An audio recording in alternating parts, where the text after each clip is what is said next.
की जाती है। इस दिन माता के ब्रह्मचारिणी स्वरूप की पूजा होती है और माता का जो ब्रह्मचारिणी स्वरूप है उसकी पूजा करने से ज्ञान का, विद्या का, तपस्या करने की ताकत का फायदा आपको होता है।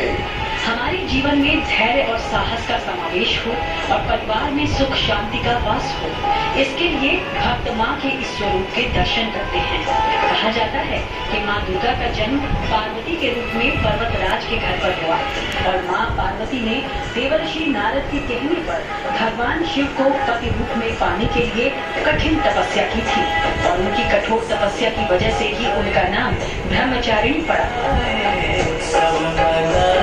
नवरात्रि के दूसरे दिन वैसे तो माता की पूजा सफेद फूलों से करनी चाहिए। अगर आप सफेद फूलों से माता की पूजा करें तो आपका कल्याण होगा और माता ब्रह्मचारिणी को सामान्यतः शक्कर का भोग लगाना शुभ माना जाता है।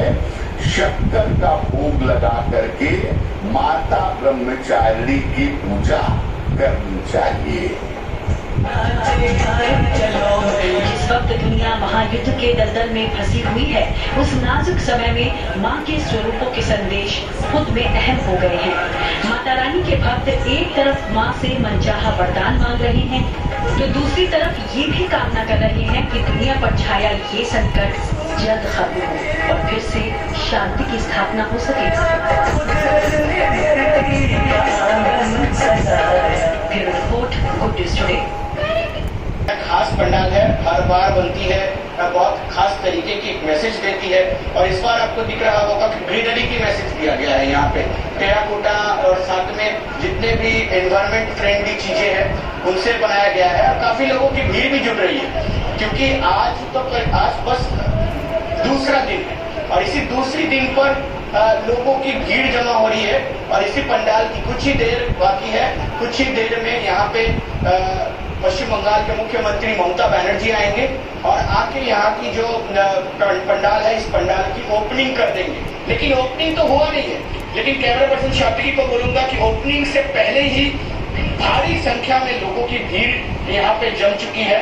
वो हो कॉलेज की छात्र छात्राएं या वो फैमिली के साथ भारी संख्या में यहाँ पे भीड़ जम रही है और लोगों की जो है कि एक बार आके अपनी कैमरा में, अपनी मोबाइल की कैमरा में फोटो खींचना, सेल्फी खींचना और एक बार प्रयास है कि माँ की जो मूर्ति है उस मूर्ति की एक मेमोरी रख सके।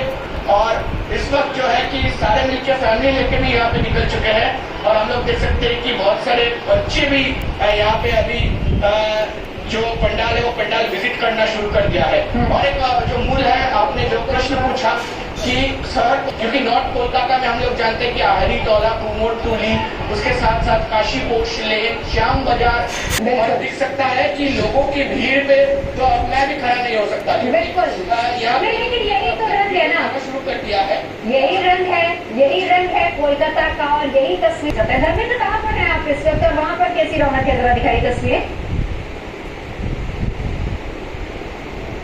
जी बिल्कुल, मैं बताऊं कि इस समय मैं मुंबई के अंधेरी इलाके में हूं और सबसे पहले देवी का भी दर्शन करा देते हैं। माता बड़ी ही इस समय सुंदर लग रही हैं और देखिए कितनी प्यारे तरीके से इनका श्रृंगार किया गया है। सेवा इनकी की जा रही है और हर कोई यहाँ पहुंच रहा है माता जी के दर्शन करने, स्पेशल नवरात्रि का जब दूसरा दिन हो। लेकिन खासियत इस पंडाल की ये भी है कि जरा तस्वीरों से देखें, एक भव्य रूप से हवेली का यहाँ पर पूरा का पूरा लुक दिया गया है। राजस्थान के पगया ये पूरे हवेली का अवतार बनाया गया है और लंबे दीवारें बनाई गई हैं। साथ ही झूमर देखिए कितना प्यारा सा लगाया गया है। इस तरह से करीब 7-8 झूमर जो है लगाए गए हैं और अपने आप में एक बहुत बड़ा दरबार देवी का रखा गया है। हालांकि अभी जो भक्तगण है वो यहाँ नहीं नहीं पहुंच पाए हैं, लेकिन धीरे धीरे सभी का यहाँ पर आना शुरू होगा, क्योंकि अभी कुछ काम बचे हुए हैं। लेकिन देखिए कितना भव्य तरीके से पूरा का पूरा ये दरबार यहाँ सजाया गया है। और खास बात ये है कि ये वही जगह है जहाँ पर बॉलीवुड के सेलेब्स भी एक बड़ी संख्या में आते हैं देवी का दर्शन करने के लिए। अब धीरे धीरे जैसे जैसे लोग फ्री होंगे वैसे वैसे माई के दरबार में यहाँ पहुंचेंगे। हमारे साथ उदय सालियन है, इनसे थोड़ी जानकारी लेने की कोशिश करते हैं कि वो कौन से सेलिब्रिटी हैं जो यहाँ आने वाले हैं। साथ ही साथ आइए जरा उदय जी यहाँ पर साथ ही साथ ये भी बताएंगे कि स्पेशली ये हवेली ही क्यों इन्होंने चूज की। बड़ा ही भव्य तरीके से माता का दरबार बनाया, क्या थीम थी, क्या सोच थी? पूरा पहला तो नवरात्रि का ये दूसरा दिन है।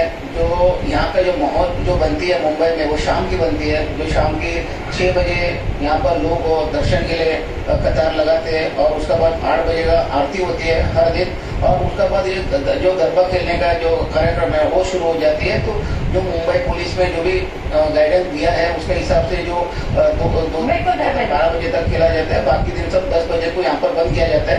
तो क्योंकि जब गणपति बप्पा का यहाँ पर विदाई हुआ है उसके बाद देवी माता आती है, तो देवी माता को भी जो मंडप में सजाया। मुंबई तो देखिए लगातार उत्सव के रंग में ही रंगी हुई है।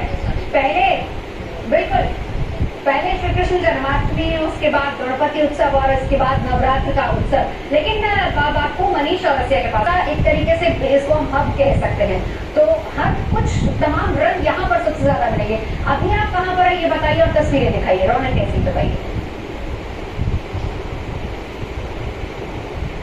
बिल्कुल, देखिए इस वक्त हम मौजूद हैं नोएडा के कालीबाड़ी मंदिर में, और नोएडा की सबसे प्राचीन जो दुर्गा पूजा होती है वो यहाँ पर होती है। 41 साल से लगातार हो रही है, ये 42वां साल है। और थीम मैं आपको दिखा दूं, इस बार जो पंडाल माता रानी का तैयार किया जा रहा है वो बेहद शानदार है, बेहद खास है। हर बार पंडाल अलग अलग थीम पर तैयार किया जाता है। इस बार पश्चिम बंगाल में विष्णुपुर एक जगह है, वहाँ के मंदिर के आधार पर ये पूरे पंडाल है वो तैयार किया जा रहा है। अच्छा, ये जो पंडाल का रंग है ये सुर्ख लाल है। लाल क्यों है? क्योंकि विष्णुपुर का जो इलाका है वहाँ की मिट्टी लाल होती है, इसलिए उसके थीम के आधार पर ही इस पूरे पंडाल को तैयार किया जा रहा है।